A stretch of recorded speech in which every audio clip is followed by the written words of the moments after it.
Hey everyone, this podcast is part of Story Mode, the podcast network of Gamefully Unemployed. You can support us and gain access to other great exclusive podcasts at patreon.com/gamefullyunemployed.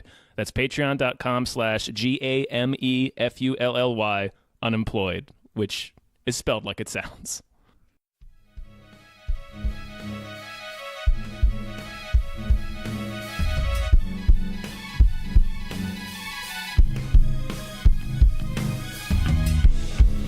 Hypecast mit Tom Reimann und David Bell.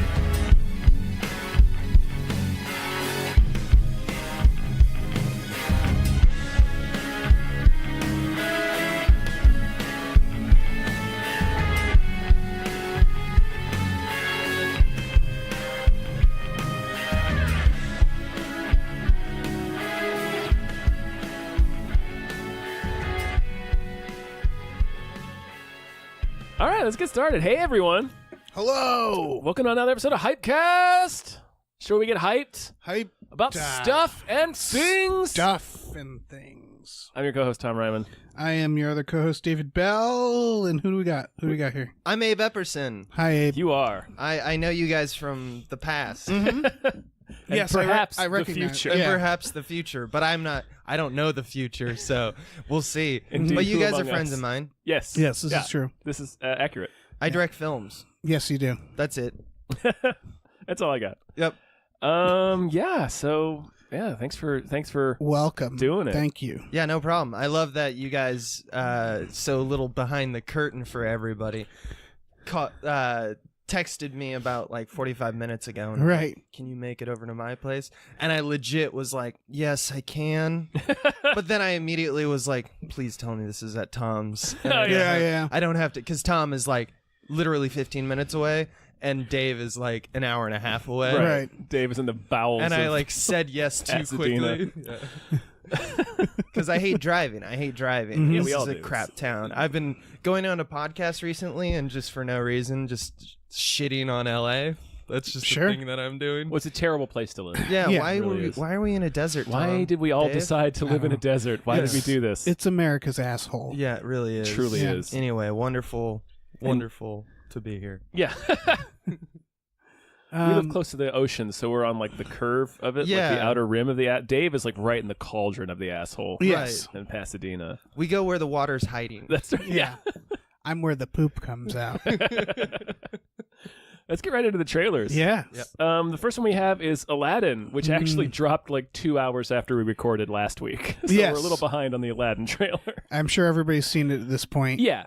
It is live action. It It is directed by Guy Ritchie. That's just a big mistake. Yeah. I think that describes all of this. It's a Because- big mistake. Like, it was a big mistake when he did the King Arthur one. Right. Like, he's just taking beloved heroes and then turning them into what he understands and can do, which is Right. like not really lovable rapscallions. Like, that's Hard edge guys. hard edge guys who are like, I'm just trying to make a buck. But he needs to lean into it more because Aladdin should be played by Jason Statham. I mean, I've seen so many really great Twitter jokes about that. It's just Right. like if I can't remember anything off the top of my head, but it's all along the lines of like, But, Aladdin like- being like, yeah, Jafar's a real cunt. Like, But I don't need a gritty Aladdin. And I understand what you're saying because he's a street rat. Right. And here's what I don't buy. yeah. That no, I don't buy that we should make it realistic and gritty. Like Aladdin is, he's It's a full fairy of, tale. he's Yeah. stuck in a space, but it's a fairy tale, and he has so much hope, so much like good ambition. And as problematic as that film wasn't, because it was a product of the 90s, you can say what you want of it. Aladdin is like a positive character. Like he's hoping to do better. Yeah. I mean, I don't know. I like- generally I don't think we need this. I know Yes. Guy Ritchie's going through this phase right now where he wants to make money, and all that. And like, all right, let's give him like one more movie where he makes money, but then he needs to go back to making indie crime Yeah, films. make Snatch 2. Yeah, like jerk. I get it, Guy Ritchie. I want to check back in on Turkish. I'm 20 sure you years have later. kids and they need to go to college, but like, come on. Did he do Layer Cake? No, that was Matthew Vaughn. Who? Damn, because I watched that recently and I thought it was Guy Ritchie, and I was like, you know what? Maybe I shouldn't shit on Guy Ritchie as Matthew Vaughn he produced Guy Ritchie's stuff. Yes, he did Lock, Stock, and Snatch. Yeah, and Snatch. And Snatch is good. Yeah, I really like. I like both of those movies actually, but I think Snatch is better. I really like. I think so, too. Revolver. I don't know if you saw Revolver.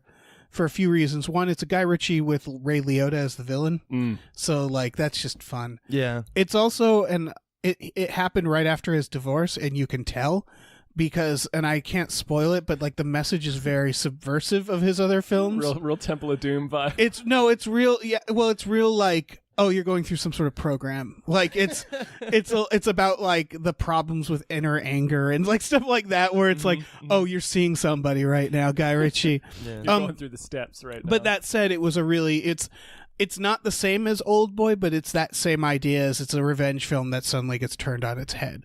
And not in a way you would think.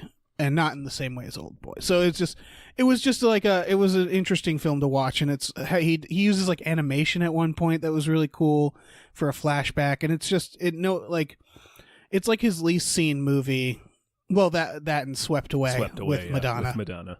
Would you say it's the best at what he's good at, or is it like him branching out and actually being a better filmmaker than he normally is? I'm not sure. I'd have to watch it again because I haven't seen it in a while. I remember it was very cluttered, like it's kind of a messy film, but it was just cool to see him like make something that evolved from the Snatch style films and like do something like tell an oddly different story. Yeah, because and I've said it a few times, like he's got only a few bag of tricks. Like, yes. I'm not even talking about narrative and story-wise. That's fine because, you know, Wes Anderson talks about dysfunctional families. Coen brothers talk about crime. Sure. You know, that's not the problem. It's that, like, it's the fast editing with narration. It's a fight that suddenly slows down and it's really fast. Yeah, it's picking apart time in a way that doesn't seem to have, like, is loosely tied to the narrative. Right. Which I usually ask my filmmakers to be like, tie it to the narrative, though. Like, why are you going through time? I think Snatch and like Lock, Stock was when he actually had, like, it was justified. And then I feel like the Sherlock Holmes movies became like a spoof of Guy Ritchie. It was just so over the top at that point. Yeah. Like, there's a lot of little things I like about those films, but I feel like those are so ridiculous. Yeah. They seem like they're a spoof. Like, it seems like a sketch. Like, Guy Ritchie does Sherlock Holmes. And it's like a cool action film. It takes itself seriously more than the other films, which you feel like you're on the losing side. On Sherlock Holmes, you feel like you're on the winning side all the time. Right. Yeah, that's true. I can't speak to King Arthur because I saw 2 minutes of that movie. I have not watched it. I started watching and I was just like, you know what?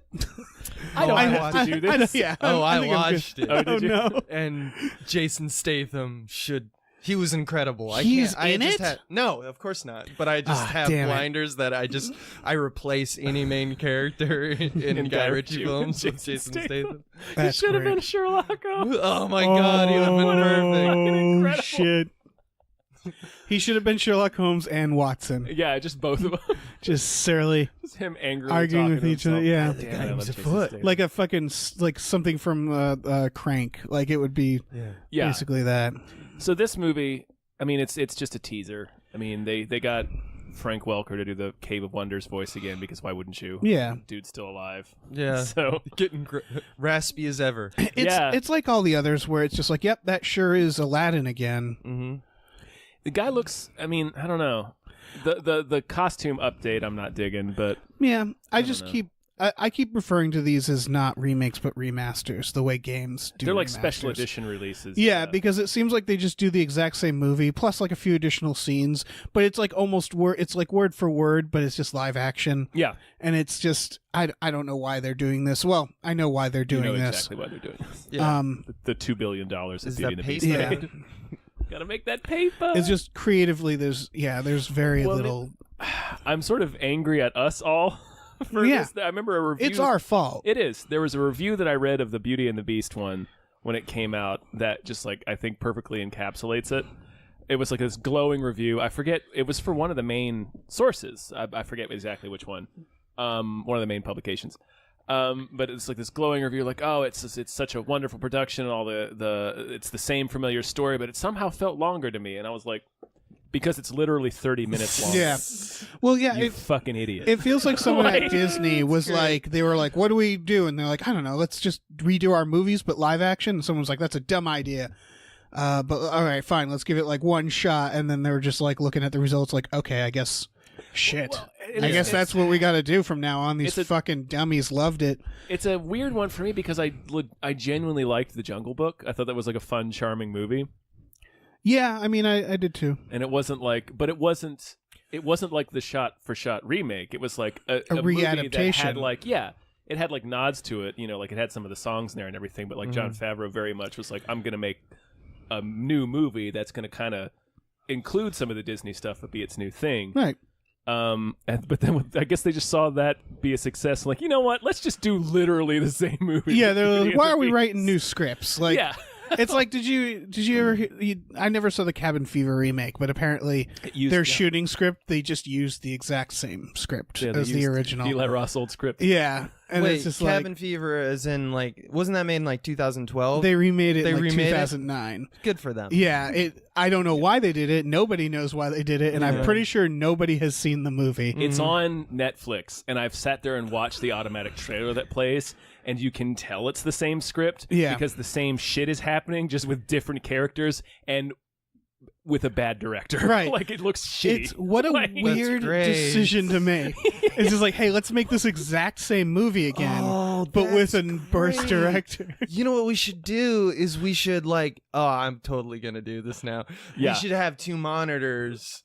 And like just have madness, just like we should do that. And like if it will get desynchronous because things aren't gonna always be cutting. But like we could edit it up a little bit, like cut some time here or there just to make it work. But just spend a little bit time like chopping it up so it's more or less in this like flash some black over here just to get us back in time, and then just watch it and see like what the 2000s have wrought. Oh, that's a good idea. Where like the style's a little different of this character, and just like, wait, I remember that shot from over there. Oh yeah, that is a worse shot. That is just no one's trying here. Back to Aladdin though. Yeah. The boldest and to me the biggest whiff that they made, and I don't know, it's like inexplicable to me, is the music choice. Because they did like a gritty, slowed down Arabian Nights. I thought it was like at the end. I thought it was at the end. Ain't Got a Friend Like That. They go through them. Fucking bonkers to me. Yeah. Like, because Robin Williams fucking kills that song. I mean, I'm guessing they'll have some version of it in the movie that's more upbeat, right? Okay, because it's Will Smith. Because they got Will Smith.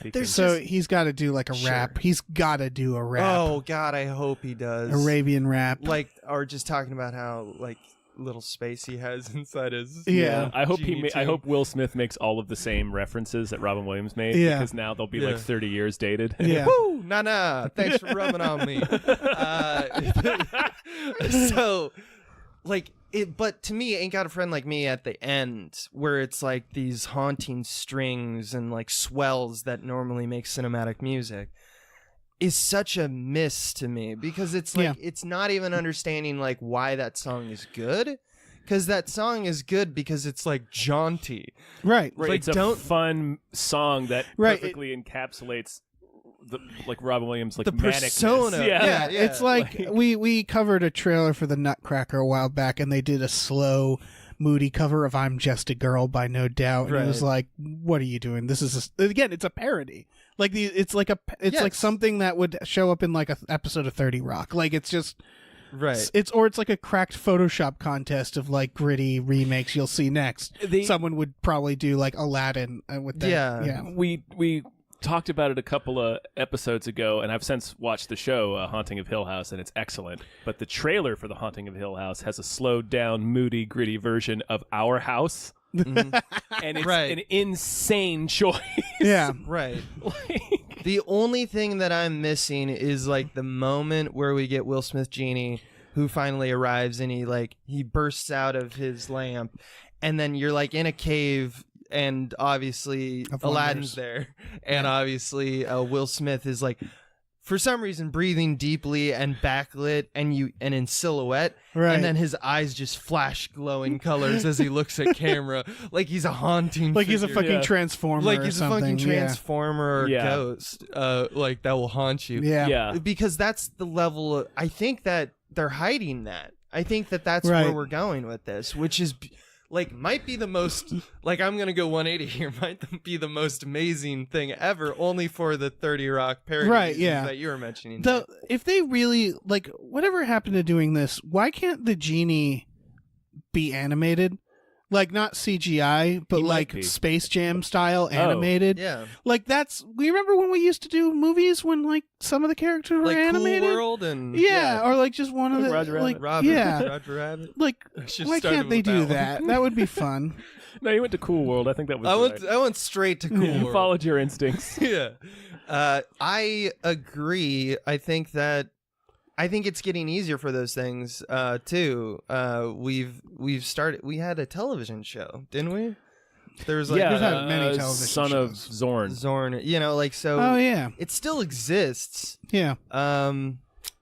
I don't know why they do it. I think it's because you can't get out of like the campiness of it. Again, But yeah, you're I think away it's from also one like killer thing, like one that is so good and like irreverent and like shows how it can be bigger than that. Everyone else who is like on the fence about it can be like, oh, if you just do it like that, yeah, that's a thing, and that's a. I think a there's way in this which we do it. Yeah. weird thing with CGI where they've realized like, oh, we can make anything photoreal now. That doesn't mean you should.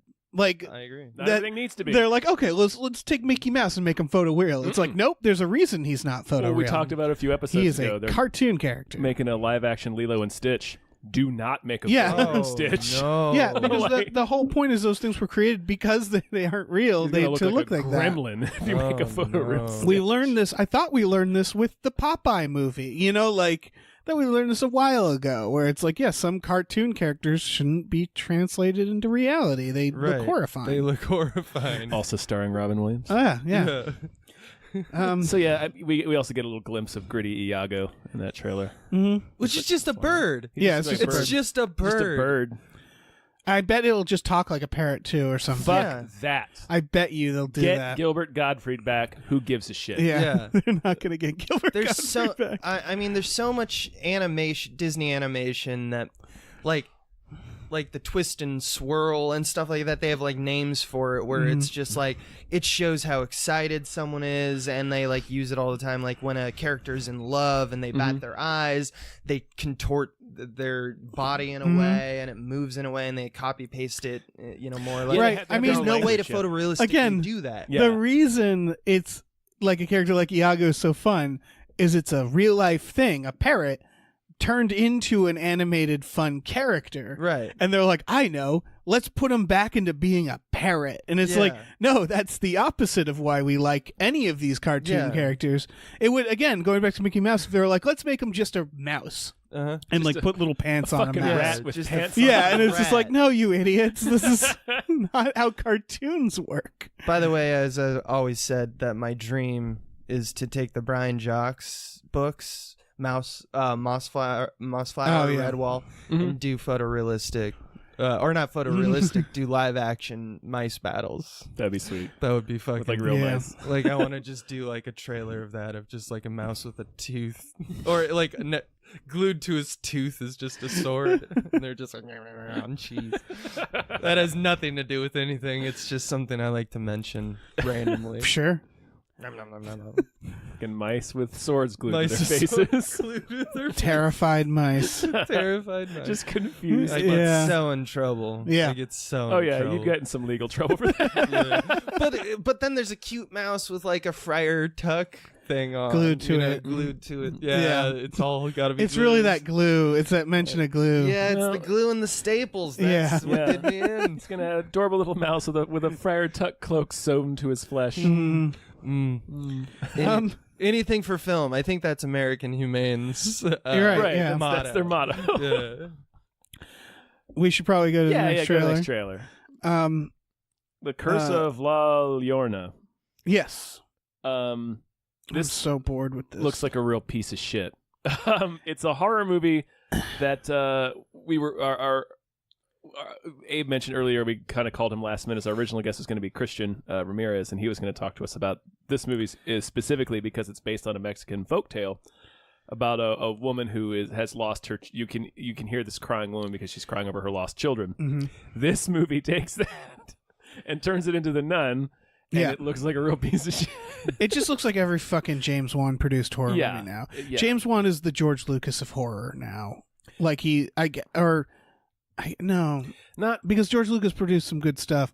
Like James Wan's not a bad director. Yeah, and also George Lucas is a great director. But Roger Corman? Maybe Roger Corman. He just has been shitting out him and like Blumhouse. He's been stamping his name on some real garbage. Yeah, and they're just so it's like this template film that they just keep. It's like in the mid 2000s when we had all the Grudge and Ring movies. Every horror movie looked like that for a while. Yeah, and like in the 90s, every horror movie looked like Scream. Yeah, this is the mainstream that like it beckons to those days, but isn't it unique in any fashion?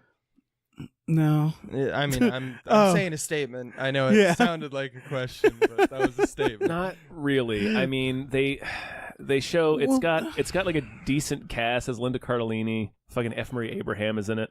Yeah. Academy Award winner F. Murray Abraham is in this film. Although he is also in 13 Yeah, I was about to say. He is very much in 13 I don't think he's choosy. Which was an excellent film. Yeah, excellent choice. Marta, I forget her name. Yeah, Patricia Velasquez. Anux in a Moon. That's right. Yeah, but this was in the trailer for The Nun as well. It's like how bad jump scares have gone, where their main showcase jump scare, and this is, do you think the jump scare is going to come out from this location? No, it comes out from over here instead. Isn't that original? And it's like, Jesus fucking Christ. And it's about this weeping woman, so you just feel like it seems like every horror movie these days needs the jump scare, but then something to like build up to the jump scare, like a song or little kids laughing. Yeah, and this one they just chose a crying old woman. I guess. Right. It's the shark. The villain is Jaws. The villain is a crying woman. Yeah. I kind of want to speak to that because there's something that they kind of acclimate to you I guess I read it in a book. I'm not going to take credit for this theory. Sure. Listen to this guy reading books. Yeah, and shit. I'm like a book guy. But like just the idea of there's three basic things that make you feel fear in movies, more or less, and it's mystery, surprise, and suspense. And mystery is identified or occupies, in terms of time, the past. So a mystery is something about the past that either you know or you don't know as the audience. Right. Usually you don't know, and you want to know what that is, and it could be horrifying. Surprise or jump scares in these days is occupied in the present, so it's something that's just happening right now. Right. And then suspense is something that you know as the audience that you're like, oh no, this is gonna happen. And I really feel like the pandemic, like I got in this debate recently with someone who was arguing that jump scares, like they were arguing, which is not a bad argument, which is just like, hey, everyone shits on jump scares, everyone talks about how jump scares are like the worst. And I don't know. I kind of like them. I feel like that's what horror is. And I'm just like, all right, put every time you think of a horror movie now, think about if the premise has within it suspense. Because that's the thing that I feel like we've lost with the modern horror genre, is that we stopped caring about suspense and we only care about surprise. And the reason is because we've decided that it's enough to just be like, ghosts exist, so at any time a ghost could be like, boo. Right. And that's enough, as opposed to look back at like Jurassic Park, where you have like, it's raining, there's a chain that has no goat, and these people are locked in these jeeps, essentially terrified to get out because somewhere there's a T-Rex. Mm-hmm. Like, that's suspense. Yeah. There's also this weird lack of almost like motivation to ghosts. Like the when we saw The Nun, and this was the same with what was that? The Slender Man movie, where like it would jump out at them and then it would just go away, and it was like, why did it do that? Yeah. Like it's just doing it because we're in a horror movie. Right. Like it's just a spook house, and like I think one of the main things that scares me in most horror movies is like I guess it's the surprise. It's when the surprise is just like a reveal of like, oh, this is some creepy thing that's been going on this whole time that you didn't notice or something like that. Me and Tom have both been talking about The Haunting of Hill House, which has jump scares in it, and I don't think you've finished it. I just finished it, actually. Oh, okay. And they do stuff where there's surprise in that's like without spoiling it, where it's not like surprise a jump scare. There are jump scares, but it's like surprise this thing you thought was this is something else. Right. And so like that seems to be missing from a lot of horror movies, where it's like they just do the flimsiest backstory to justify, okay, now this ghost is coming. And then they're just like, okay, there's a ghost here, and all it apparently wants to do is periodically jump out at you. Right, like it's lazy. Yeah, it's very lazy. But you can look at like every single classic horror movie has jump scares in it. Yeah, but they just three. need to have It more. should have yeah, exactly. It should have everything. Right. Like, I mentioned the shark theme from Jaws earlier. There's 2 jump scares in Jaws that pop immediately out of my mind. Right. But like, there's also that constant suspense and like, it's you have to have everything. Like with Hill House, and I won't reveal it because the beauty about this one is that I can say it, and people who have seen the entire thing will know what I mean, but people who haven't won't be expecting it. But there's one fantastic jump scare in Hill House to me, and if you're thinking of the same one, to me it's Car. Yeah. Oh yeah. Oh yeah. That was great because it was a compelling conversation, so I'm fucking leaned into my TV. Yeah. Like, and it's also there's tension. I mean, so like let's jump away from it because there's tension that doesn't have to do with. But Right, there's 'cause you feel like Yeah. at a time when someone might get in a car crash in another film or something like that, like you're very much right, Tom, when you say like it really is all 3 that's necessary because like going back to Jurassic Park, the suspense of the T-Rex doesn't mean that you can't have a surprise of a T-Rex later. It just makes it that much more like delicious. So that tension pull is necessary. And you're right, Dave. When I watched Truth or Dare, have you seen it? Oh yeah. I haven't seen it, but I heard it was trash. It's absolute trash, and it does the same exact thing because it does. I'm just gonna jump at you and scare you, and then bye. If the tension is just wins the jump scare, and then the reveal is here's the jump scare. A less spoilery, like more modern example in a movie that I wouldn't say is amazing, but the remake of The Ring. There's that emotional part where she's talking to the mother of a dead girl, and then she says, "I saw her face," and then they snap cut to her and the girl in the closet with the fucked up face, and it's a jump scare, but it's not a like boo jump scare. It's just like a sudden moment brought on by a different emotional tension. Right. It's tied into this really creepy, intense story that exactly, and so it's like this gut like punch that you're just like, oh god, That's what she's thinking about right now. Exactly, and you feel the jump, but then it lasts. It sticks with you afterwards. It resonates. And that's the sad state of the union of horror right now. Is that I'm thank God we have things like It Follows, where it's like got not only methodical rules, but like the rules are engaged into the storyline. The story, like I feel like the reason that a producer created this jump scare pandemic is because that meant that at any time a like I say producer like they're assholes, not necessarily a producer, but a studio person or someone who like isn't a part of the making of the process of the film, but get paid to know what makes a film do well as opposed to what makes a film do is good. What makes a film good. Yeah. And it would just be like, I feel like it's been like 5 minutes since I've felt like I've been scared, and that's bad. And it's like, well, not necessarily, because I'm not scared all the time during The Shining, but it's still one of the greatest horror movies of all time. But okay. And then what happens is that this gave them it's lazy, but it gave them the control. If we allow ghosts to just be scary for no reason and disappear because it doesn't make sense for logical writing narrative reasons, we still can do it if we just all look the other way and say, this is fine. We can just at any time be a little bit of scary by just having a jump scare. Right. That's, One other detail that I gotta say Haunting a Hill House pulled off, that I think it was an article about this recently, is that, and I think it was Hereditary, they were talking about Hereditary, this article, is that jump scares also they don't need to be a surprise. A lot of the best jump scares, and there's a lot of them in Haunting of Hill House, is you see the character react first. The character looks, and you see the fear in their eyes, and then it cuts to what they're looking at, and that's so much more effective because you're seeing a person react. There's a moment where you don't. There's a specific moment that affected me a lot in Hill House where you don't even see it. Right. It's when the psychic woman touches the body, and you just see her face like.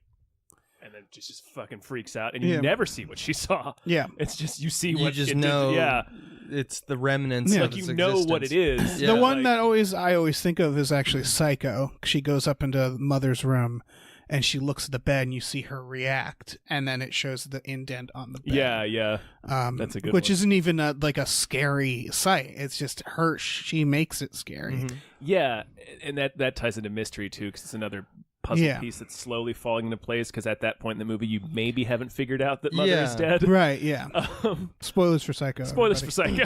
Or even, I mean, they talk about it like it's a big David Lean thing, like Lawrence of Arabia. Oh, the massacre scene. Yeah, that's another good one. The one I was going to So make fucking good. is the death of at the very end of the film, where it's just, and we talked about this with Jaws, like the buoy. just the lapping of the buoy, where you can piece together. Oh, that kid's dead, and inside Jaws. Are you talking? Wait, were you talking about which? Inside Jaws. He's inside Jaws, the titular character of Jaws.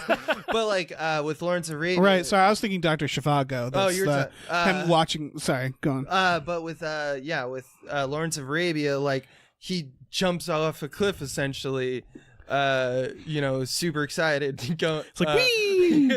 But like the tomorrow's a new day kind of stuff, and then you see his glasses blow in the wind. Right. And it was like the first time that we saw that, and when you go, oh, Yeah. Oh, he's fucking. dead. he's dead. Yeah, the scene I was Spoilers for thinking Lawrence of of. Arabia. Yeah. 60-year-old film. The scene I was thinking of is Dr. Zhivago is he watches a massacre and they just never show it, and they just show what's his name, Omar Sharif, watching it happen, and he just gets tears in his eyes, and he gets more and more horrified. With Right. what you're Yeah. seeing. Okay. And it's just like, why pay for a bunch of fucking extras to die, and so like just shoot a really good actor reacting to it, and you do the exact same thing. It's almost like following like real moments from the perspective of characters. Right. Is a thing that humans attach themselves to. Yeah. It's almost like seen through the It's eyes almost of the perspective. Like movies are about characters. Yeah, it's almost like That's it. So like this movie, and what we see in the trailer of the Curse of La Llorona is another what we were talking about of the jump scares that make no sense narratively that we kept seeing in Slender Man, where we talked about it in the podcast that we did about it, where like there would be a jump scare that would happen where that character is doomed. This should be the end of this character, but then the ghost just goes away. Yeah. And we see in this trailer these two kids trapped in this station wagon with the ghost right outside. It's clear it can get in. It's like, that should be it for these characters. Right, this should be the final There's scene. no reason this ghost should leave. The ghost apparently screams, and then like her watch beeps, and she's like, "Oh, I'm All right, see you again in 6 minutes." Yeah. So for it's the next also scare. helpful for trailer fodder, because that now if we're working in a system where you can just unwrite it by just saying, and then the ghost left and the kids are fine, narratively that is fine in the movie, I guess, and then also so you get that footage for the trailer.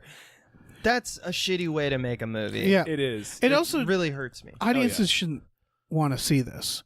I'm sure it'll do great too. The Nun did great. Nun's like But the hugest people movie should ever. see this trailer and think exactly what we're thinking. Like, oh, okay, there's no stakes in this, I guess, because the ghost just jumps out on these kids. Just jumps out and leaves. Yeah, so we should probably not see this movie, everybody. We should definitely not see this movie. Please don't see this movie. Yeah, don't. It's the equivalent. Watching these types of movies to me is the equivalent of window dressing, or as you said, the spook house. Yeah. It's like you're at Disneyland, and there's nothing against Disneyland, but it's like if the rides are just like, and then you move to the right, and then there's another scary thing, Right. and then to the right, and there's another scary thing, and would- they're absolutely untied. Yeah, together. I would compare it to like a state fair where you go into a spook house and then you leave, and by the time you leave, you're like, hey, they have my money now. Yeah. And it's like, no, sorry, there's nothing we can do. And then there's the people who are like, well, I guess they did jump out at me a few times, so I got my money's worth. I went to the Chesapeake Fair, County Fair in Virginia. Tell me the story. It's great. Yeah,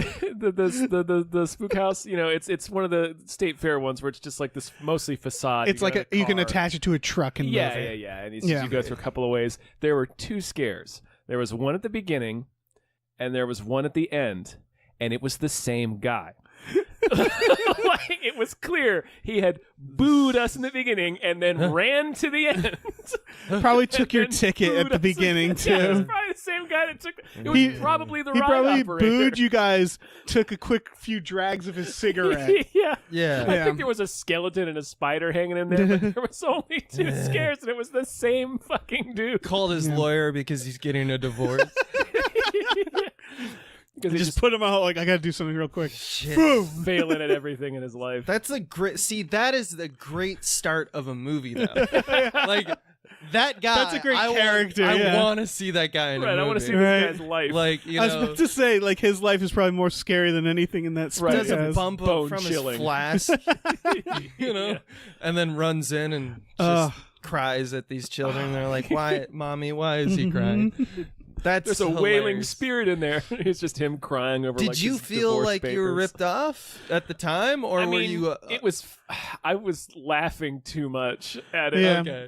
That's the thing is you get local fairs, you get what you want from big places, just not in the same order. Or like one of the scariest roller coasters I've ever been on was at a local fair. Not because it was scary, not because it was intense, Because it was because thrilling. I thought it was falling apart. Yeah. Like because I was on it and it would go around a corner and the whole thing would shift off the track slightly, and it so was you just were like, horrified. I think I'm going to die right now. I'm gonna Right. die in a spectacular. Yeah. accident. We had it in Northern California. We had this theme park that was still my favorite theme park called Great America, and I can't remember if it's still there, but there is like one of the best PR plans ever that came out of just the fact that it was the oldest ride in the park, which was like, "Come ride the Grizzly."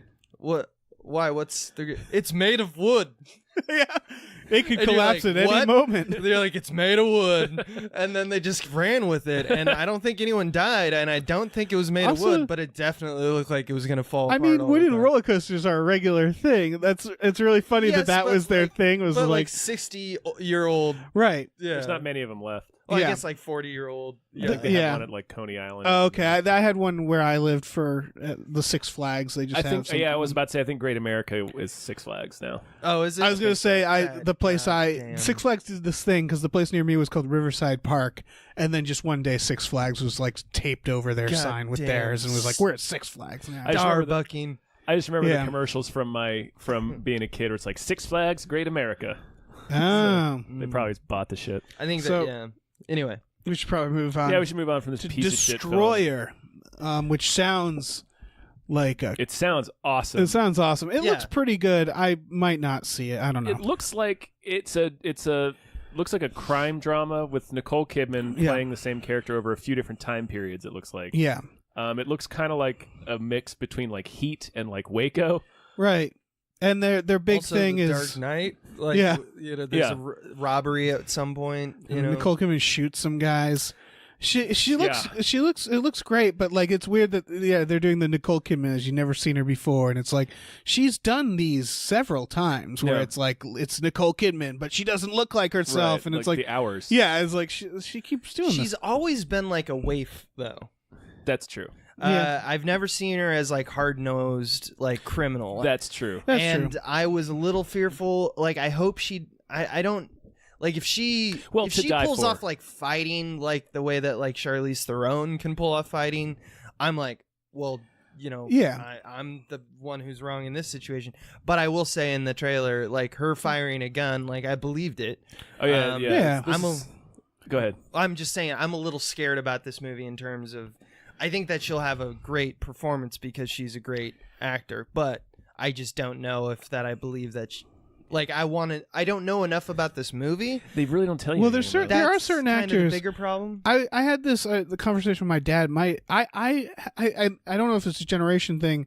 My father cannot imagine Leonardo DiCaprio in any like gritty crime movie. Like it doesn't work.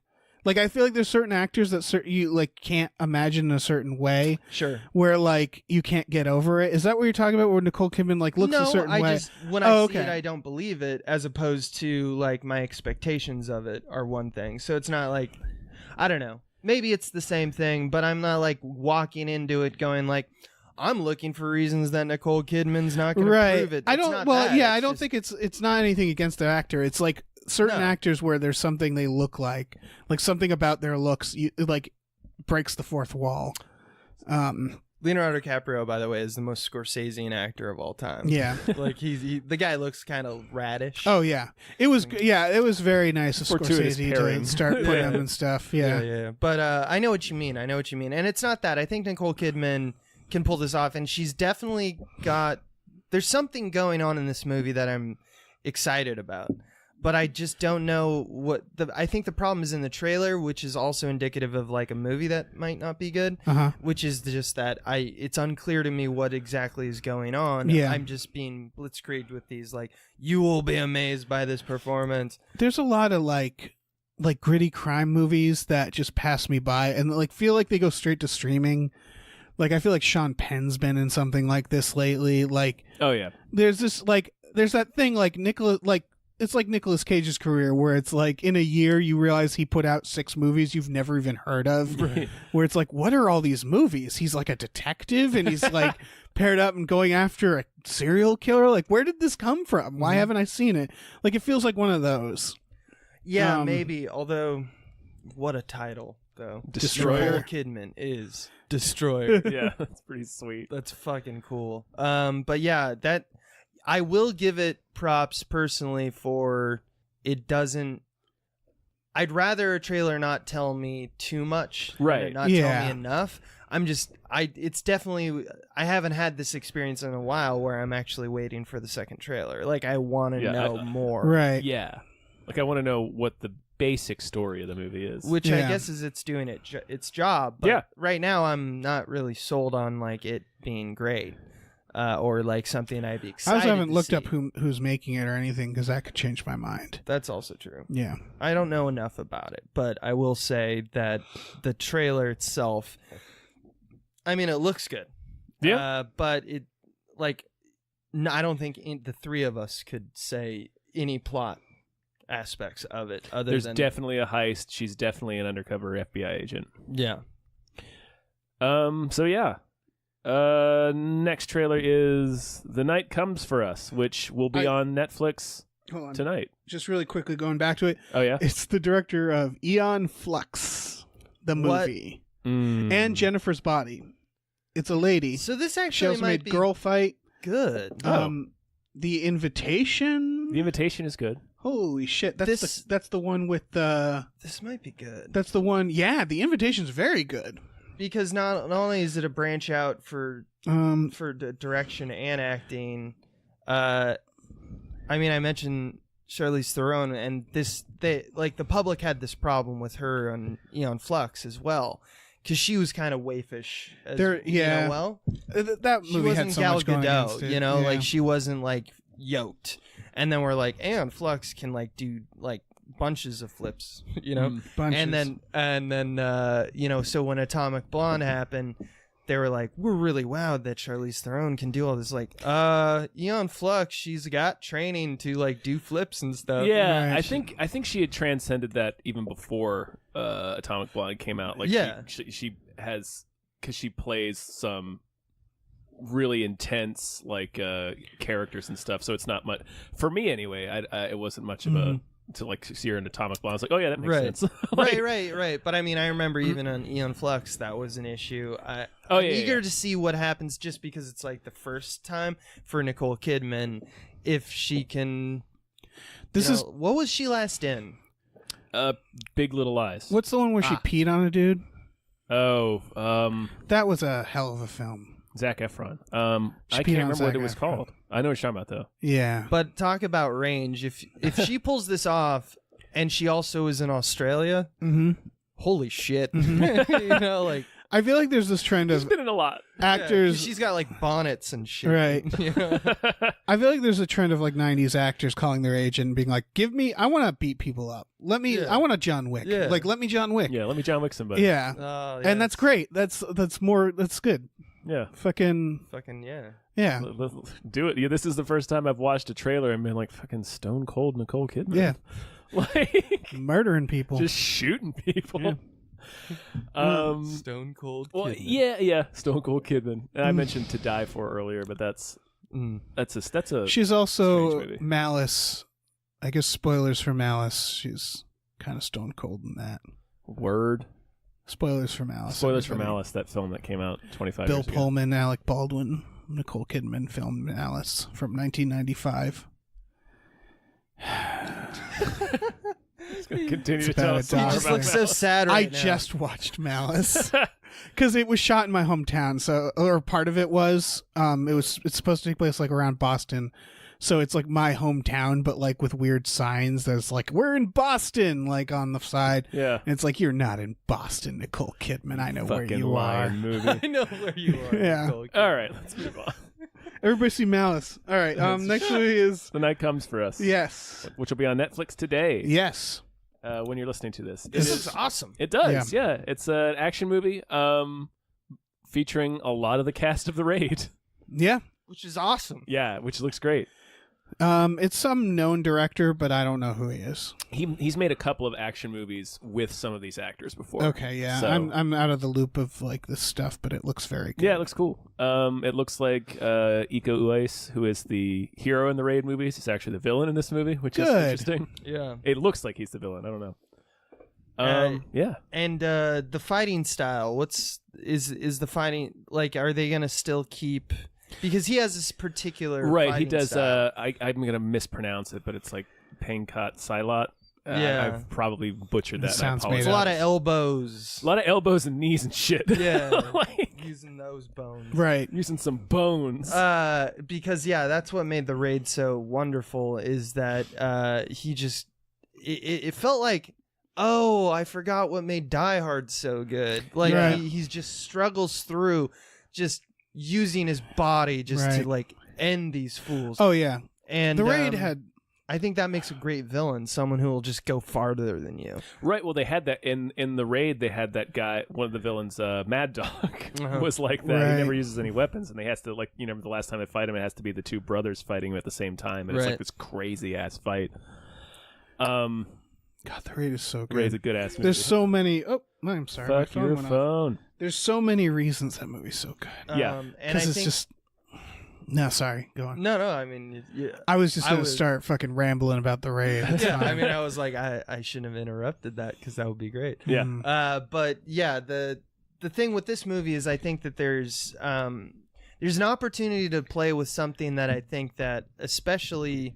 So, wait, actually, hold on. Can we find the director of this? Is this because it's not Tom's on it. Gareth? It's not Gareth Evans. No, he just did. He just did Apostle. Have you seen that yet? Yes. Yeah. The last 20 minutes. Yeah. Are pretty great. I don't want to spoil it. It's one of those films where the people who end up at the end really should like sit there and take a breath and go, man, that escalated really wildly. It's one of those films where after the credits roll, all the characters are just sitting there like, oh my God, what was that? It reminded me of Bone Tomahawk. Yeah. It's like, Which I need to. oh, this is just like Deadwood. Okay, Yeah. cool. Okay. oh no. Oh, Well, shit. Actually, the thought that struck me with Bone Tomahawk for the first half, 60%, I was like, oh, this is like Jaws. Yeah. Because they're getting they're because getting they're going the out in the team together. desert. There's, that and then director- It's super is not. No. That director did another film that I haven't seen yet. It's like a prison like brawl movie, and it stars Vince Vaughn. And I'm Oh, like, yeah. It is amazing. is it? Yeah. Is that guy like the new John Carpenter or He something? just does so far he's just done those. Yeah. And he promises to do not that anymore, like Oh. necessary. No, he's said like, I'm not going to be exclusive to that, but absolutely run out and go watch Brawl on Cell Block 99. That's what it's called. It is. Okay, with Vince Vaughn. It is like Bone Tomahawk, but Vince Vince Vaughn, and it seems like he's a skinhead because of like all of the. He's got a shaved but head. he's not. Yeah. He's not. It's very strange. Well, is he like a non-Nazi skinhead? Because there are non-Nazi skinheads. No, I mean I don't know. It's just like you have to watch it Like skinheads. because he's very empathetic, but he's not empathetic at all for. It just has nothing to say politically. Like that's the thing. It's very strange. You expect things, and then it's just it's just about a movie about a guy who is like being blackmailed and told to murder someone in prison, so he just murders everybody. That sounds like fun. Yeah, I'll watch that. He really does. murder Also, I think everybody. that you can use Vince Vaughn in fun ways. Also, Vince Vaughn kills it in this. Yeah. What's the name of the? The director is Timo Giajanto. What else as? He has done. Sorry, I yawned. He was a writer on right into the VHS. mic. Oh, that's VHS 2, which That's and that Huh. was May the Devil Take You, Headshot, Killers. He directed a segment in VHS 2. which one?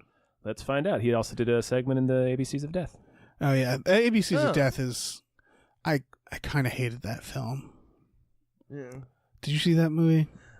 It's just kind of I kind of watched it in the background. okay. Yeah, it I has. did- It's one of those things where it's just very, very hit or miss. Yeah, And like it's not there's no real like actual scariness to the stories, and they're all very short.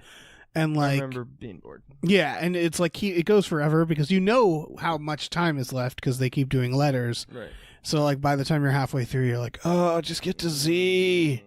Can we just cut through T? But yeah, there was I'd also heard that apparently they changed the letters around after the fact for the shorts, so they would like find like new words that these shorts could like new letters they could. So it just seemed I don't know.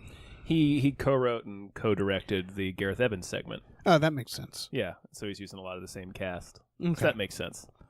They know each other. Yeah. Okay, so this director has basically worked with the same group of people Yeah. for a while. Yeah. And that is spectacular because this, I don't know, I can't even tell you why, but like this group of, I guess, Indonesian filmmakers. Yes. Yeah. Well, Gareth Evans is He's- Welsh, but he lived. I think his Yeah. wife and producing partner is Indonesian, and I think he lives in Indonesia. Yeah, or that did was for a while. surprise when I first because it was like The Raid, and then I look up the director like, what the fuck Yeah, is some this Welsh guy? dude. It's like Yeah. what the hell? But this group works. Yes. Like they've made several spectacular movies. Yeah. And then on top of that, they're unique in a way of like they get good performances for like kind of in the way that like Jackie Chan I'd say is another just because martial arts. Yeah. Yeah. Also gets evocative performances out of people where all is really necessary is just fight good. Right, And they go above and beyond. This Well- is a group that does that. Yeah. it's also shot in this like unflinching way. Like that's I really appreciate about The Raid is they would do stuff like move around walls and stuff to get these one-er shots of the Right. fights. They did that. They famously did the thing where the guy, a cameraman, was dressed as a car seat.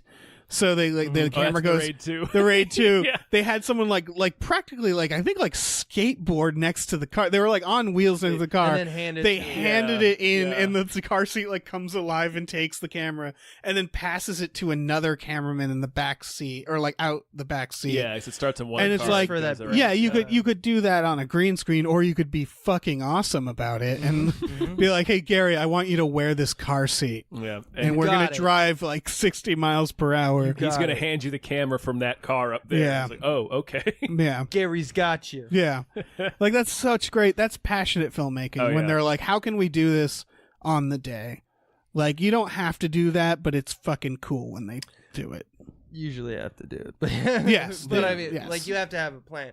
But like that took weeks of planning just Oh, yeah. for that from idea to execution, and like that is the kind of thing where it's like, but when we pull it off, isn't it going to be cool? And people aren't going to notice all the things we don't want them to notice. Right. And that's the real It's a fucking magic Glee. trick. Yeah, no, I remember watching that particular shot. It's in the car chase, obviously, in the Raid 2. I just assumed, it's like, oh, this is trickery. No, they Yeah. handed the camera.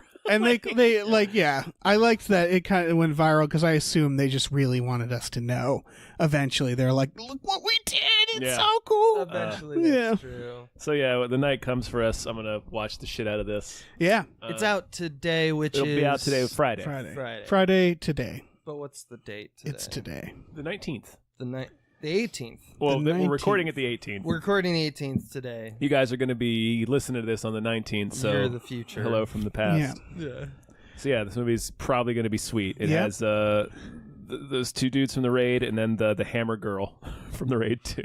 Nice. Oh, nice. Yeah, Oh. should be awesome. Okay, that's it for trailers. Let's kind of burn through these stories. Go through some news stories. Netflix canceled Iron Fist Yeah, to the surprise of nobody.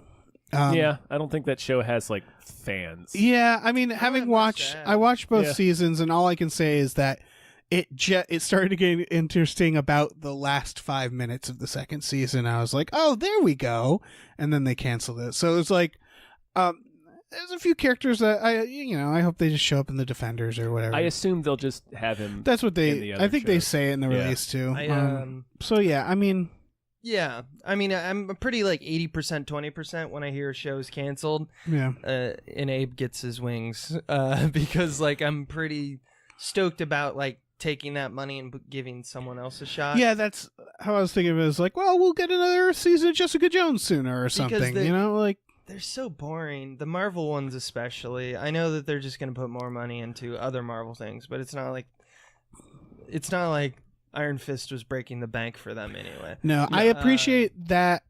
I appreciated Iron Fist because I always need, like, when it comes to like TV shows, I always need, like, there's the TV shows that you have to sit down and watch, but there's also the ones that, like, boy, I want to play Minecraft and watch this at the same time. Right. And so I really appreciated Iron Fist for being there for me to give me something that I can watch in the background. Yeah, I know what you mean because which is indicative of not all the scenes matter. Yes, and like you get the broad strokes, And like if you're like, oh shit, this person's here now, you're like, I'm sure they connected those dots. Yeah, exactly, You know, like, exactly. It's just like, okay, I know where this is going. I can, yeah, I'm sure they did the work, but it was grunt work, frankly, because like that's another whole problem, sickness of TV, is that we've gotten comfortable with elongating things, which is what makes them boring, which is what makes them canceled. Right.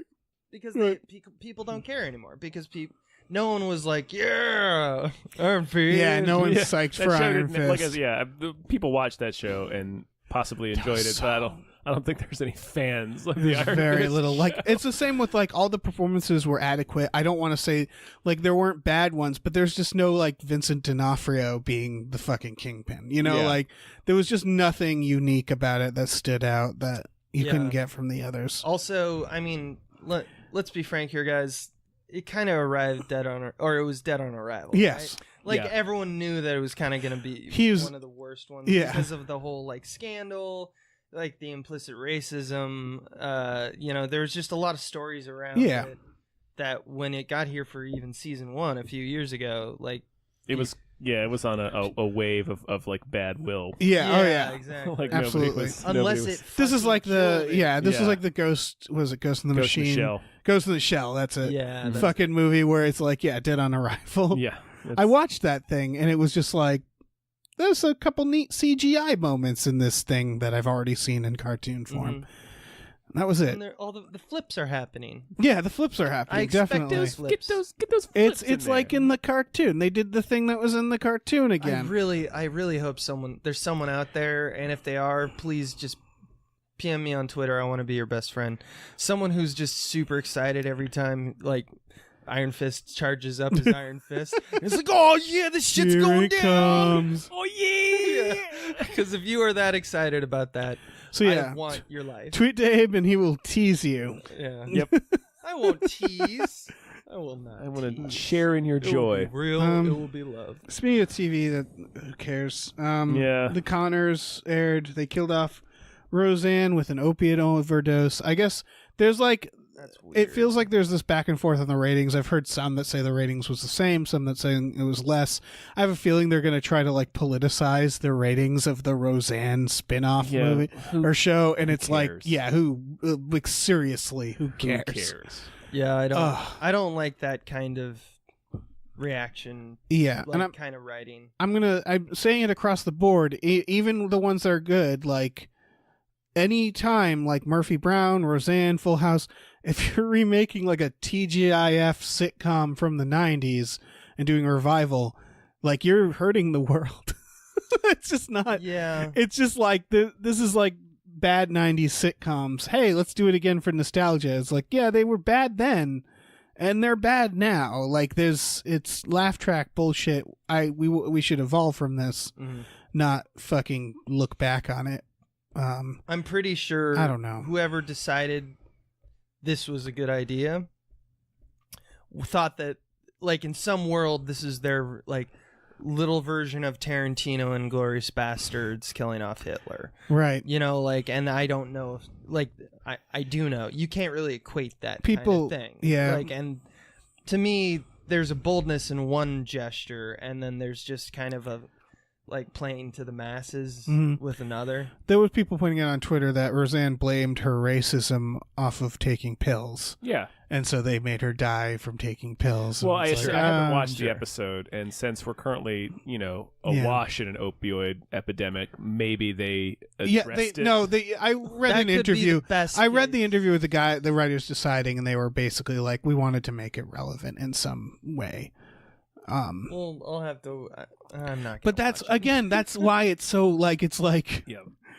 We talked about this in another one. It's like if, like halfway through TNG, like Patrick Stewart said something racist. They're just like Picardo deed. Let's move on. Yeah. It's just like, man, maybe just stop making the show. We shot his body out into space like John Hurt in Alien. It's just such a weird thing to take your main character and have them OD off screen. Yeah, and like it's all just stop, we don't need this. Yeah, and that's why I guess I'm not angry at this, but it's just I have so many other things to do than watch a fucking Roseanne revival. I watched it as a kid. It was fine. I like all those done. actors. It's over. Like, I'd be happy to watch John Goodman and another Laurie Metcalf and Sarah Gilbert do stuff. They should do like a fucking Fierce Creatures Fish Called Wanda situation with these, where they just get the same cast and then do a do. Was so goddamn good. I love Fierce Creatures. Yeah. They had a running gag where John Cleese was fucking animals. Like that's. But yeah, like just get the gang back together, give them a paycheck, but just make something different. Who gives a shit? Yeah, we don't need talented. Yeah. Just have them do something else. It was just do the talent stuff. Yeah. What would be great is they could genre switch. Like I want to see, instead of an X-Files revival, they should have done a sitcom with the exact same cast. Mitch Pileggi. I would want him to headline with Mitch Pileggi. Yeah. Oh, and like, man. Oh my Duke God. Duchovny and Gillian Anderson are his grown children that still live with them. We just invented a better version of TV. Yeah. It's not hard. Put us in charge of TV. No. Yeah, just a fucking actor revival. Yeah. What's the next story? Oh, man. This hideous bummer. So there's a movie coming out this month called London Fields. It was the subject of numerous lawsuits, and it stars fucking Johnny Depp and Amber Heard. Yeah. It has a 0% on Rotten Tomatoes. Okay. It's not really a headline. It's just, wow. They're just pushing it out. There was like 3 lawsuits. Each other. Yeah. The director sued, and then the producers sued Amber Heard, and then Amber Heard countersued the producers. And in the end, they just decided upon like no money exchanging hands, and they just were like, let's just get through this. I want to know mostly because there's a moment when you're getting like a film or a project or anything together. It's like a friendship. It's like dating. It's like right. I like what you're doing. We would make a fun thing together. Yeah. And then so I want to know where they were at. Were they just like, are they just so jaded that they were just like, yeah, and then we'll make it'll work out. Don't worry, it'll work out. I mean they step on the set and they hate each other.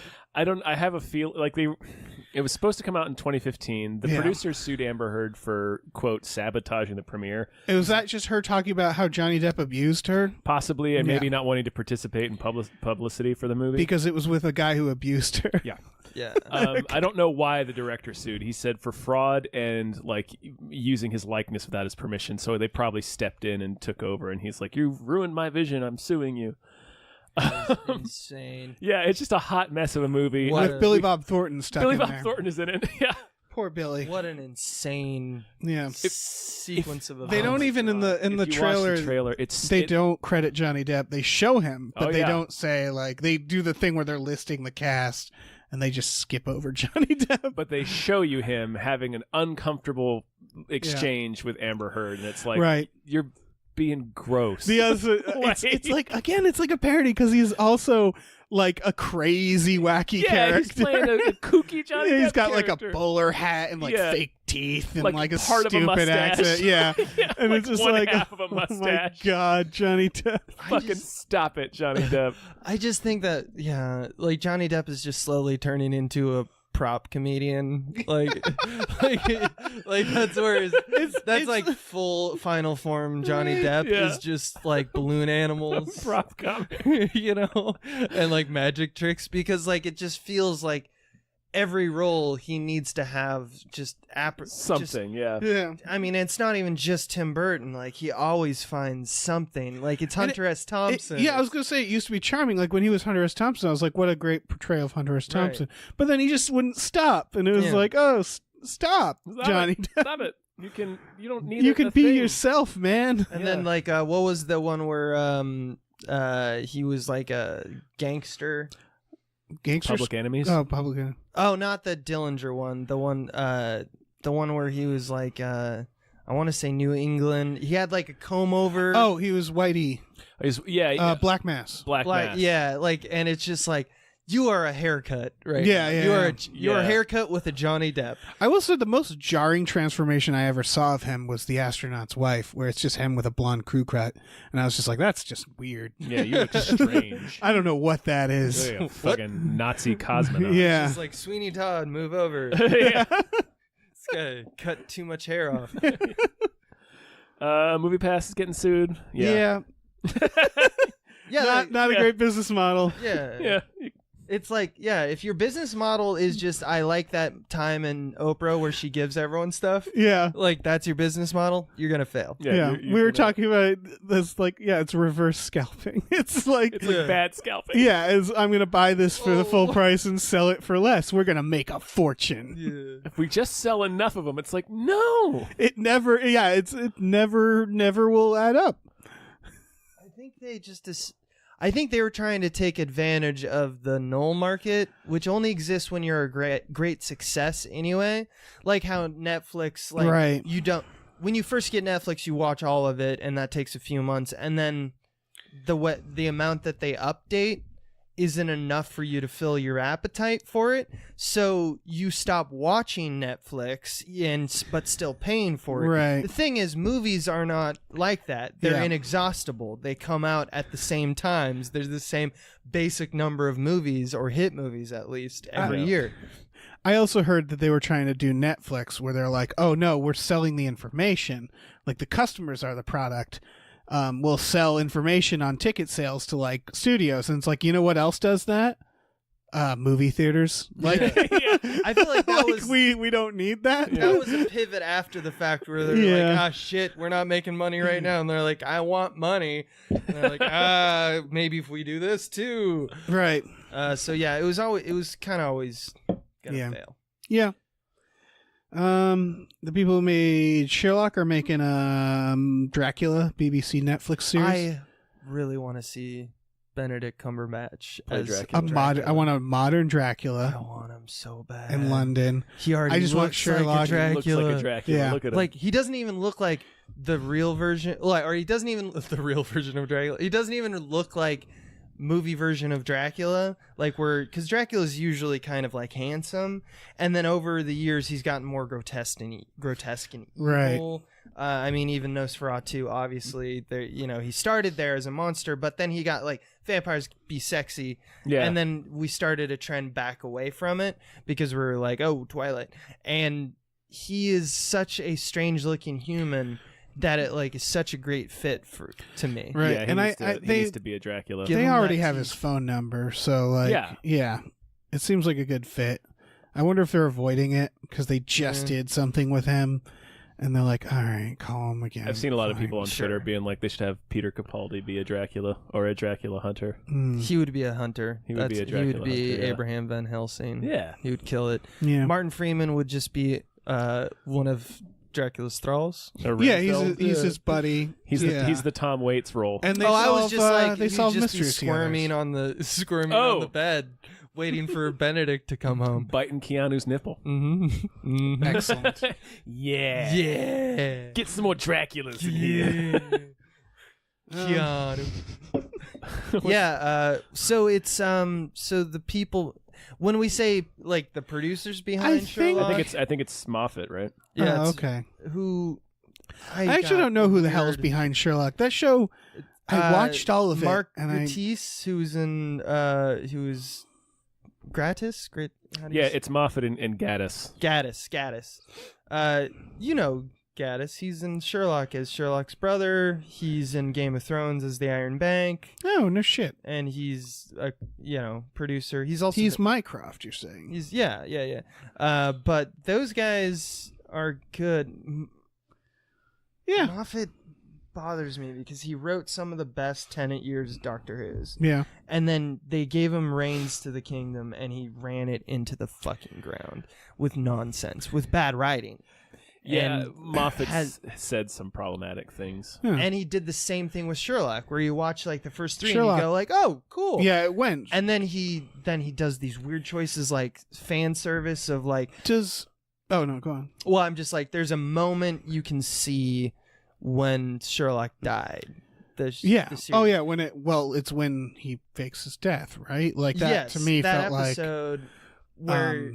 because not only does it mystery box it, but also... when it comes back, it's like complete fan service at this point. Like at one point they like make out, right? Oh, him and Moriarty in a fantasy. Yeah, and it's just like you're doing Twitter suggestions for scripts now. It goes off the rails too. The last couple episodes. The last episode is like a Bond villain house they're trapped in. Right. Mind house.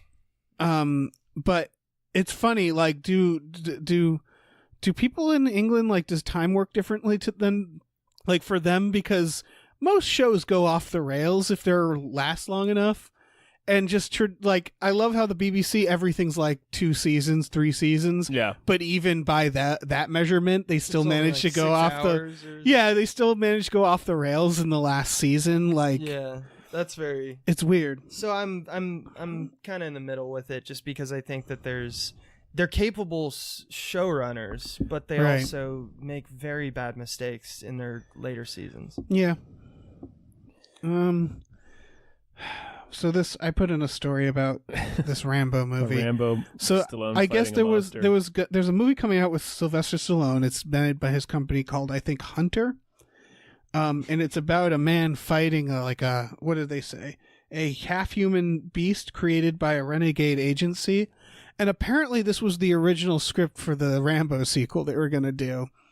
And they decided not to make it about Rambo. They decided but to make it anyway. Not to introduce monsters into the Rambo universe. I think they should have went for it. Yeah. They're making the movie anyway. It's not going to be Rambo. I'm kind of half and half with it. I feel like you can't really ruin previous things. Like, you can't ruin canon. I mean, you can ruin canon. You can ruin canon, absolutely. Yeah. But it doesn't mean that First Blood isn't good. Right. But it is weird to know, like, oh, weird. There's monsters in this universe. Yeah. Someone's fucking with DNA, and I guess. I mean, I'll watch Stallone fight a monster. I don't give a shit. Yeah, and we'll get to anyway. Yeah. So delightful. it's win-win. We all won. We all won. Yeah. Should we just you want to just talk about the subject of monster people? Talk about this week's movie that deserves more hype. Yep. Yeah, this one I'm not gonna say is necessarily a good film. It's called Wild Boar, and it is about an Earth where mutant boar have taken over, like I've been telling you about, and turned into people. They're boar people. They're like were-boars. Yeah. And they wear fanciful outfits and they eat people. Mm-hmm. Right. It is directed by Barney Berman, who is an Oscar-winning makeup artist. He won for the 2009 Star Trek film. He's like third-generation makeup artist. His grandfather worked on The Wolfman, so he's like really, this is his jam. Yeah. Which explains why, if you watch the trailer, the creatures look great. The filmmaking looks very basic. Yeah, it looks very like shot on like digital video. The movie and writing look very bad. Yes. The effects look cool. Yeah, and so it's I want to see it real bad. I want to see it with you. Yeah, we Yeah. have to watch this together. We have to watch the boar people Because eat. I want to see what delights you and Right. see if it also delights me. Because I understand your fascination with boars, but I also don't understand the origin of the fascination.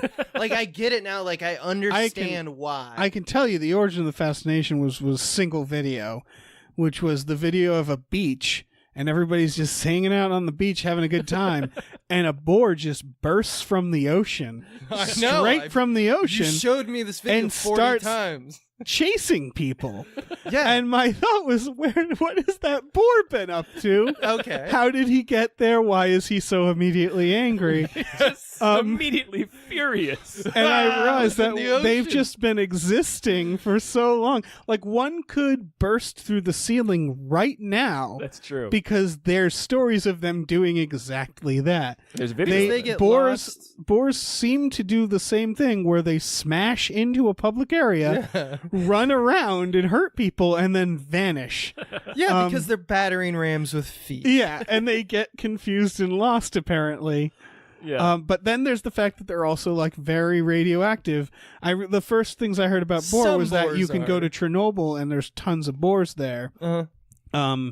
Like there was I think a Vice video. They went boar hunting in Chernobyl because they're Vice and they're so fucking cool. But yeah, it was. So their it's- DNA's getting all Yeah, and then messed up. Fukushima also had a fucking boar So this population. is You've a- seen the video. This is a vision I've seen of the future. video. This is a vision of the future. Yeah, but like boars fascinate me because they're such hilarious, weird animals. Yeah, they are hilarious. I just want to and they know. kill people Yeah, often. there's There's a fucking reason why massive. they're the villains. They're Of villains Old in the Yeller. new Assassins. Oh, Old Yeller. I was thinking Old the new Yeller, yeah. Assassin's Creed. You fight many boar.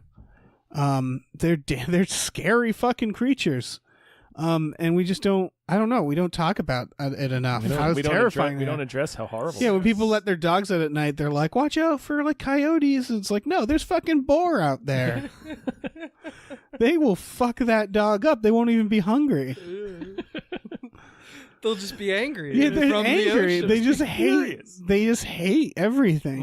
You'll see one explode out of a mud hut. Right, and imagine Just a kill world things. where they grow into humans. Like they're going to Start be wearing clothes. Yeah. Yeah, see that was one thing that was unclear to me, which I'm excited for the movie to explain, which is that it seemed like there was like it was secluded, or at one point in the trailer it says like if you go in there's like boars. Maybe it's It like feels an like alternate universe. I was thinking it's like a Yeah. Frogtown situation where it's like there's boar There's people Boar Town. and we Yes, don't we Valley of keep Boar. away. the yeah. Valley of the Boar. Yeah, but because they're in like houses, like they seem like they look like they're what is it? The Star Wars like Yeah. The sand people. Banthas or what the fuck? The sand people. The Sand People, yeah. Tusken Raiders. And yeah, the Tusken Raiders. They have like cloaks and they have like some semblance of. A They mask. piece together masks and stuff to keep away the sun, but they don't seem like they could build like houses that have plumbing. The description is it's a group of people who out in the wild they stumble upon a forbidden world flooded with radiation and inhabited by a race of bloodthirsty mutants who have evolved from pigs. They call it the Forbidden Zone. Sure. But like humans had Sorry. to live there first, right? They say I think so. a geocache beacon faintly emits from the Forbidden Zone. The temptation is just too great for these temptation characters. is too Oh, we gotta go there. gotta We go gotta see go the get a boar. geo- They Geocache soon beacon. find themselves in a world where they are prey and swine are the predators. Swag. Ah, Yeah, because some of the trailer takes place in like what looks like kitchens of like a 1970s modeled I was gonna say the kitchens of like house. the director. Yeah. Yeah, sure. But Yeah, I the mean, they got to director's work it in mom's the house. story. So my guess is that it's an alternate universe that somehow genetically, through radioactivity, mean, all humans it's like turn Planet of into the Apes. boars. This is Only what it's makes Planet a of the great Boars. trailers. Exactly. We know what we're in for more or less, but there's still mystery. That is So Yeah. exactly right. we gotta gotta go have see to Wild see it. Boar. When it I comes can't figure out when it's coming out. It has a Twitter page that does not update often, a Facebook that does not update often. This trailer is from like a couple months ago, and it had an Indiegogo that made like $17,000 and does not update often. Just cut up So- this sequence of the Hypecast and send it to I should, yeah. and just send it to him and say we would like Yeah. to see this and we'll review it. Yeah, Oh, yeah, we will I think review everybody it. can look forward to Wild Boar to suddenly show up unannounced on Amazon. much like a boar, Yes. like the subject, Show up unannounced. burst from the Yeah. ocean and just Yeah. be on. No. and it checking won't be with like anybody. front page. It's just going to sneak up on you. Yeah. You're going to be on page 3 of Amazon, and you're like, "What is this?" But it will be the life of the party. Yeah, it was originally called Boar, and they decided it needed to be called Wild Wild Boar. It needs to be clear, yeah. I wonder, is there not like already a movie called Boar? Wild Or hogs is were what they? you're thinking. Yeah, were they scared we're going to think the boars were domesticated? Mm. Because they're not. They're people. They I'm could have called surprised they it didn't boar go people. with like Boorman Boorman. Yeah. or Pigman. Pigman. I guess boars are better than pigs. Not like in general. I'm just saying like scarier. Definitely Yeah. more ferocious. Yeah. They got hair the on them. tusks. They're Yeah, just the as tusks. sneaky, though, and Yeah. smart. Just as sneaky and Just- crafty. And radioactive. You gotta So, watch yeah. out. I think that's a show. Yeah, but yeah. Abe, would you like to plug some stuff for us? I mean, everyone here listening might know that I'm a part with Michael Swaim, Small Beans. Yeah. So go to our patreon.com/smallbeans and check us out. We're like brother sister channels of these guys. So Yes. we're always up in each other's grills. All up in each other's We're business. smushing our shits together. This was a fantastic little Yeah. Yeah, man. rendezvous for my Thank plans you. for today. Yeah, Thank thanks you for doing it. joining us. Oh, absolutely. Yeah. What do we got? We got go check out our Patreon, Gamefully Unemployed. Give us some money. Get some We got exclusive t-shirts podcasts. now. Yeah, we got t-shirts. tpublic.com/Gamefully Unemployed. Yeah. Get some shoits. Yep. Kick us some credits, and you can get exclusive podcasts like Tom and Jeff Watch Batman. Yep. Watch that. Yep. All right. Well, thanks everyone. Say goodbye. Goodbye. Bye-bye. Bye.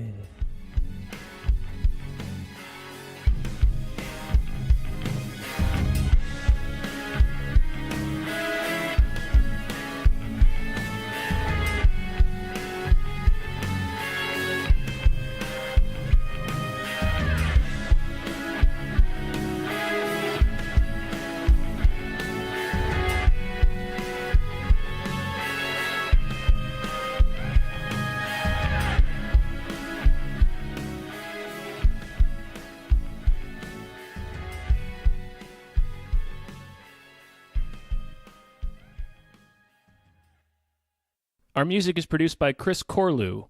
You can follow him on Twitter at @thecorlew, CORLEW, and find more music at shipwreckedsailor.bandcamp.com.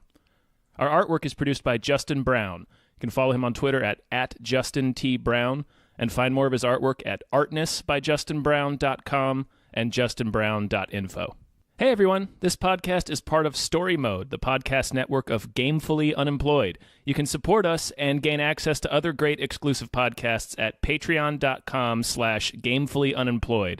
That's patreon.com/GAMEFULLY unemployed, which is spelled like it sounds.